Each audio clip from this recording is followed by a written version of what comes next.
प्रश्नावली 5.3 का दूसरे का सेकंड पार्ट देखिए। 34 प्लस 32 प्लस 30 और प्लस कहाँ तक 10 तक दे रखा है। देखिए इसका हमें योगफल निकालना है। ए का मान दे रखा है हमारा 34। इसके बाद सार्वधातुक डी बराबर दे रखा है हमारा 32 माइनस 34। कितना आ जाता है ये दे रखा है हमारा -2।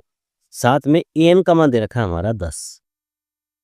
एन का मान हमारा 10 दे रखा है। तो पहले फॉर्मूला लगाइए एन निकालने का। एन बराबर A plus N minus 1 into D से।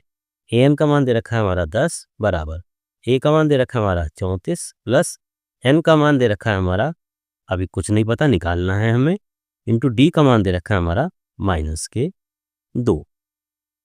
34 को इधर ले आइए, आ जाता है हमारा 10 माइनस 34 बराबर n माइनस 1 इंटू -2। 10 में से 34 घटा सकते हैं, ये बच जाता है हमारा -24 बराबर n माइनस 1 इंटू -2। अब यहाँ से हमें n माइनस 1 का मान निकालना पड़ेगा। तो n माइनस 1 बराबर क्या लिख सकते हैं -24 बटे -2। माइनस से माइनस काट दीजिए और जब 2 को 24 से भाग कर लेते हैं ये बच जाता है हमारा 12। तो n माइनस 1 का मान आ जाता है हमारा 12। तो n का मान आ जाता है हमारा 12 प्लस 1, ये आ जाता है हमारा 13। तो इसका मतलब हमारा n का हमारा मान हमें प्राप्त हो जाता है। अब हम निकालेंगे Sn का मान।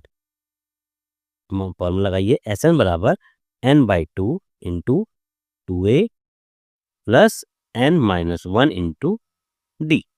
मान रखिए n का मान है हमारा 13/2 इंटू 2 गुना ए का मान था हमारा 34 प्लस एन का मान है हमारा 13 माइनस 1 इंटू डी का मान था हमारा -2। तो ये जाता है 13/2 इंटू 34 की जब हम 2 से गुणा कर देते हैं 34 दूनी होते हैं हमारे 68 प्लस 13 में से एक है ये जाता है 12 इंटू -2। अगली लाइन देखिए 13/2 इंटू 68 प्लस माइनस ये माइनस होते हैं और 12 दूनी 24। तो जाता है हमारा 13/2 इंटू 68 में से जब हम 24 माइनस करेंगे ये बच जाता है हमारा 44।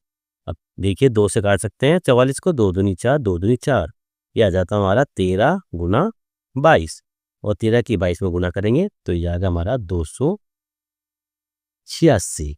तो इस तरीके से हमारा 286 हमारा इसका आंसर आ जाता है। प्रश्नावली 5.3 का दूसरे का सेकंड पार्ट ये पूरा हो जाता है।